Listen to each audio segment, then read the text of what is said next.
नमस्कार साथियों, CG job education institute में आप सभी का स्वागत है। एडीईओ की पूरी तैयारी एमसीक्यू आप सभी को हम करवा रहे हैं। आज का हमारा ये सेकंड एमसीक्यू है। परीक्षा तक आपके रेगुलर एमसीक्यू आते रहेंगे। ग्रामीण विकास सब्जेक्ट पर ये टॉप 20 एमसीक्यू है। तो चलिए देर न करते हुए आज की सेशन की शुरुआत करें। साथ ही नए हैं चैनल से जुड़ जाएंगे भाई। चलिए शुरू करते हैं। आज का हमारा पहला क्वेश्चन है, सामाजिक अंकेक्षण हेतु जांच दल के सदस्यों का चुनाव कौन करेगा। पिछले वर्ष जो सामाजिक अंकेक्षण का जो कार्य हुआ, तो इस कार्य में कौन जो है जांच दल सदस्य का चुनाव करता है। ए ग्राम सभा, बी ग्राम पंचायत, सी जनपद पंचायत या डी जिला पंचायत। इसका सही उत्तर हो जाएगा मेरे दोस्तों ग्राम सभा। इसका क्या करता है, जांच दल सदस्य का चुनाव करता है। ठीक है, चलिए नेक्स्ट क्वेश्चन है। क्वेश्चन अगला है हमारा, सामाजिक अंकेक्षण क्यों आवश्यक है। ए अनियमितता पर रोक के लिए, बी पारदर्शिता निर्धारित करने के लिए, सी निष्पक्षता का निर्धारण या चौथा उपयुक्त सभी। तो जो सामाजिक अंकेक्षण का कार्य है वह इन तीनों के लिए उपयोगी होता है, इसलिए इसका सही उत्तर हो जाएगा डी उपरोक्त सभी।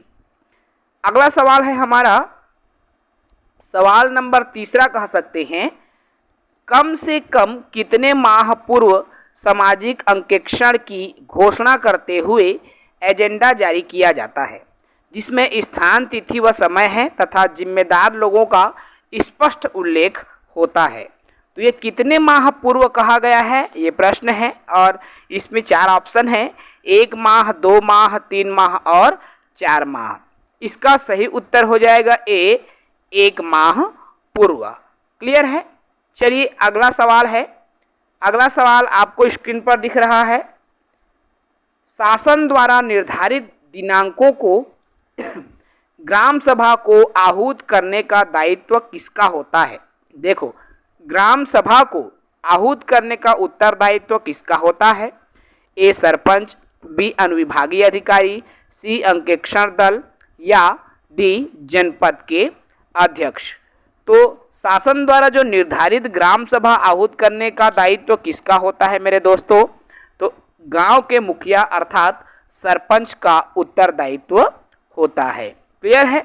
चलिए अगला सवाल है, ग्राम सभा ग्राम पंचायत के भीतर कार्य के निष्पादन को मॉनिटर करेगी, यह किस धारा में कहा गया है। अर्थात जो ग्राम सभा है, ग्राम पंचायत के भीतर जितने भी कार्य होते हैं उनका मॉनिटरिंग करता है, और यह कौन से धारा में इसका उल्लेख किया गया है। तो अलग अलग ऑप्शन है, धारा 17(4), धारा 17(3), धारा 17(2), धारा 17(1). तो कौन से धारा में है भाई, तो धारा 17(1) में इसका उल्लेख किया गया है। अगला सवाल है, सामाजिक अंकेक्षण ग्राम सभा का आयोजन प्रत्येक खाली स्थान में करना चाहिए। तो ग्राम सभा अंकेक्षण का कार्य कब करना चाहिए या कितने कितने माह के अंदर में होना चाहिए। पहला 3 माह, बी 4 माह, सी 5 माह या डी 6 माह। तो इसका सही उत्तर हो जाएगा हर 6 माह में सामाजिक अंकेक्षण ग्राम सभा का आयोजन प्रत्येक 6 माह में करना चाहिए। क्लियर है मेरे दोस्तों।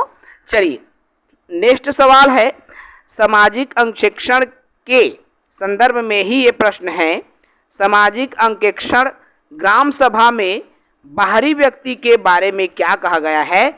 पहला या अ बाहरी व्यक्ति सम्मिलित नहीं हो सकते, बी सम्मिलित होने के लिए शुल्क लगेगा, सी बाहरी व्यक्ति सम्मिलित होकर प्रतिक्रिया व्यक्त कर सकते हैं या डी इनमें से कोई नहीं।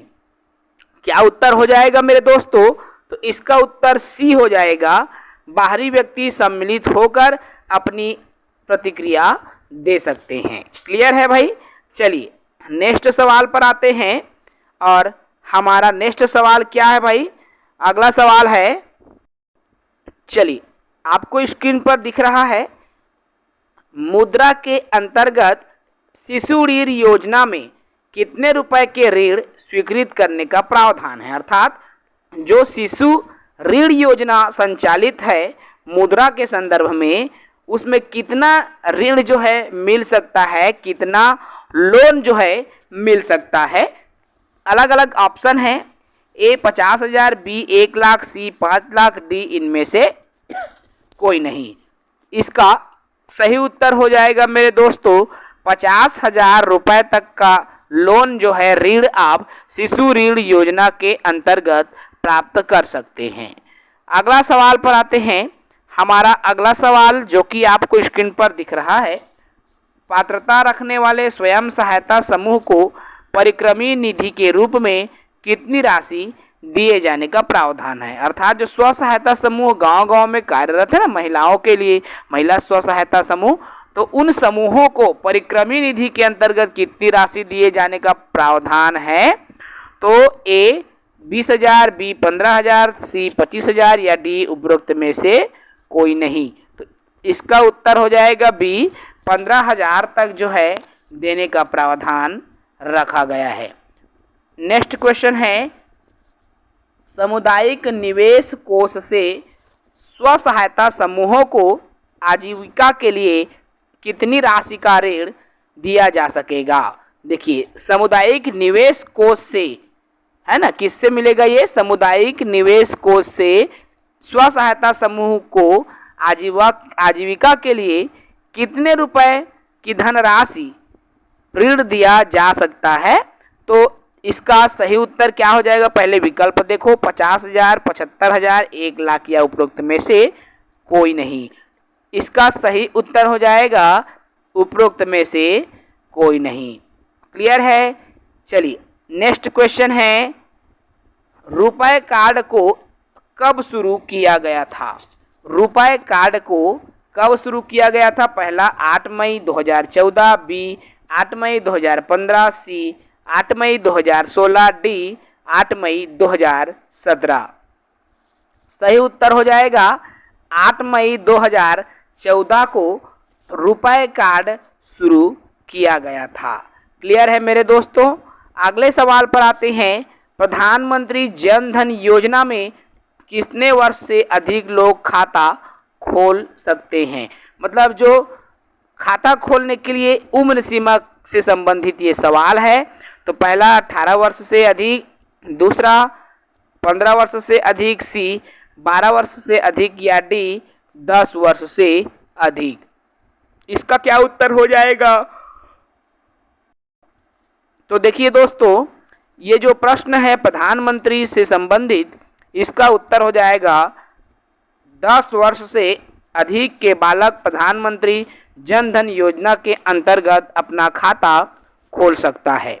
नेक्स्ट क्वेश्चन है, छत्तीसगढ़ में राज्य में कुल बैंकों की संख्या कितनी है।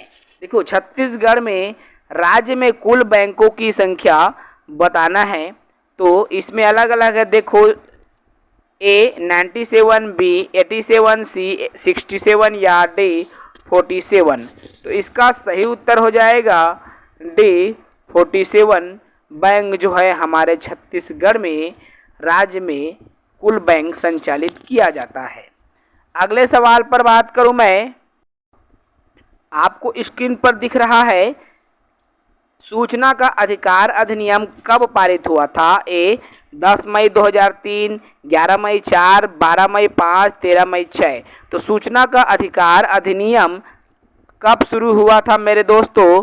तो देखिए, इसका सही उत्तर हो जाएगा बी 11 मई 2004 को सूचना के अधिकार शुरू किया गया था। नेक्स्ट क्वेश्चन पर बात करूं, किस धारा के अनुसार केंद्रीय मुख्य सूचना आयुक्त 5 वर्षों की पदावधि के लिए पद धारण करेंगे। तो कौन सी धारा है जिसके अंतर्गत केंद्रीय मुख्य सूचना आयुक्त जो है 5 वर्ष के लिए पद धारण करता है। तो क्या है मेरे दोस्तों, धारा 10, धारा 11, 12, 13। तो इसका सही उत्तर हो जाएगा धारा 12 के अंतर्गत। ठीक है। चलिए नेक्स्ट क्वेश्चन पर बात करता हूँ। सूचना के अधिकार आधारित प्रश्न है। सूचना के अधिकार में शामिल है, क्या क्या शामिल है, कृति, दस्तावेज और अभिलेखों का निरीक्षण, सामग्री के प्रमाणित नमूना, दस्तावेजों अभिलेखों की टिप्पणी या प्रमाणित देना या उपरोक्त सभी। तो सूचना के अधिकार में क्या क्या शामिल है मेरे दोस्तों? तो उपरोक्त सभी चीज़ें सूचना के अधिकार के अंतर्गत शामिल किया गया है। नेक्स्ट क्वेश्चन पर बात कर लेता हूं मैं, और हमारा नेक्स्ट क्वेश्चन जो स्क्रीन पर आपको दिख रहा है, निम्न में से किन दो सार्वजनिक हित में सरकार द्वारा प्रकट किया जा सकता है? तो कौन से सरकारी हित में सरकार द्वारा प्रदत्त किया जा सकता है? डायरेक्ट उत्तर पर बात करता हूं, इनमें से कोई नहीं। ठीक है मेरे दोस्तों, चलिए नेक्स्ट क्वेश्चन पर आ जाते हैं। और हमारा नेक्स्ट क्वेश्चन स्क्रीन पर दिख रहा है, अटल पेंशन योजना कितने वर्ष के लोगों के लिए है? तो अटल पेंशन योजना जो है वह कितने वर्ष के लोगों के लिए है मेरे दोस्तों? तो अच्छे से आप मिलान कीजिए, आपको बेहतर तरीके से समझ में आ जाएगी। तो अलग अलग ऑप्शन देखिए, 15 से 30 वर्ष, 18 से 40 वर्ष, 20 से 50 या 30 से 60 वर्ष। तो अटल पेंशन योजना ये कितने हो जाएगा इसका?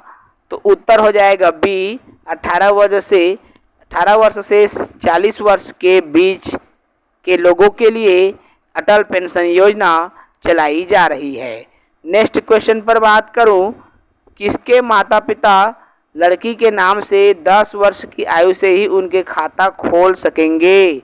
तो किसमें कौन सी स्कीम है जिसके तहत जो है माता पिता अपनी लड़की के नाम से 10 वर्ष की आयु से ही उसके खाता खोल सकता है?